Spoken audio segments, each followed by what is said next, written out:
ఓం శ్రీ హనుమతే నమః. హనుమాన్ చాలీసా దివ్య ప్రయాణంలో మనం 12 భాగాలు విజయవంతంగా పూర్తి చేసుకున్నాం. గత భాగంలో హనుమంతుడు తన బుద్ధిచాతుర్యంతో లంకలో సీతమ్మ జాడను ఎలా కనిపెట్టారో తెలుసుకున్నాం గదా.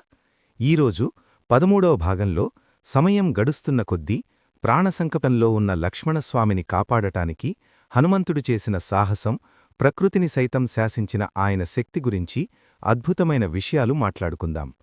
తులసీదాసుగారు చాలీసాలో రాసిన ఈ చౌపాయలను భక్తితో స్మరించుకుందాం.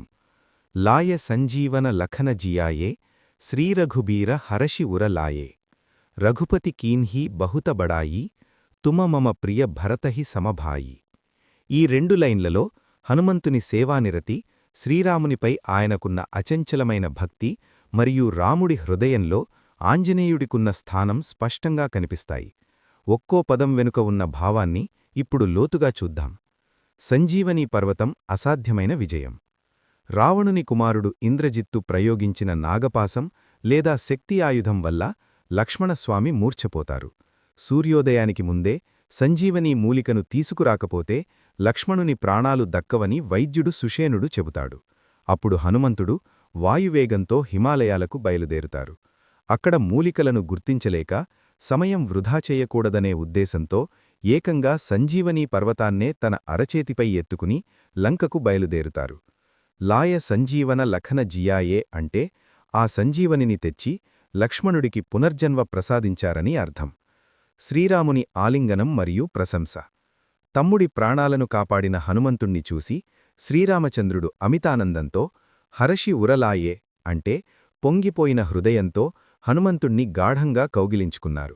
ఒక దైవం తన భక్తుడిని ఆలింగనం చేసుకోవడమనేది హనుమంతుని నిష్కామ సేవకు దక్కిన అతిపెద్ద పురస్కారం.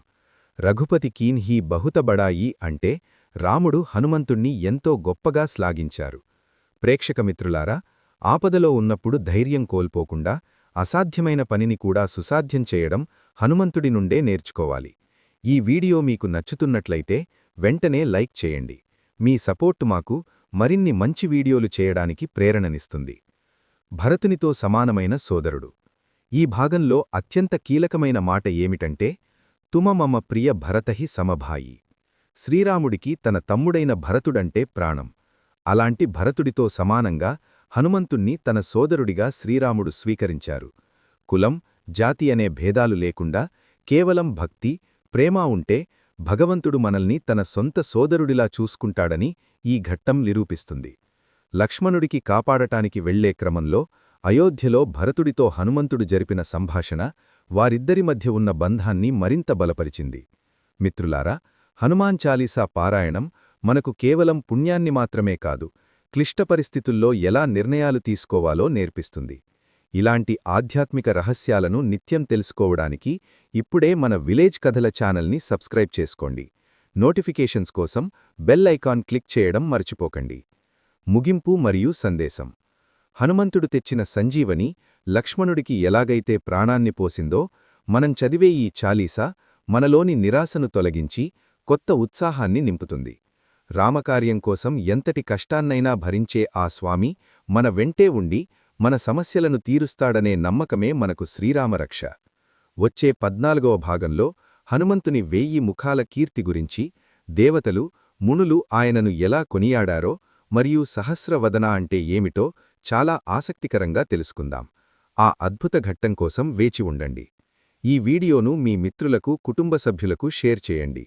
కామెంట్ బాక్స్లో ఓం శ్రీ హనుమతే నమః అని టైప్ చేయండి. సర్వం శ్రీ సీతారామచంద్ర చరణారవిందార్పణమస్తు. ఓం శ్రీ హనుమతే నమః.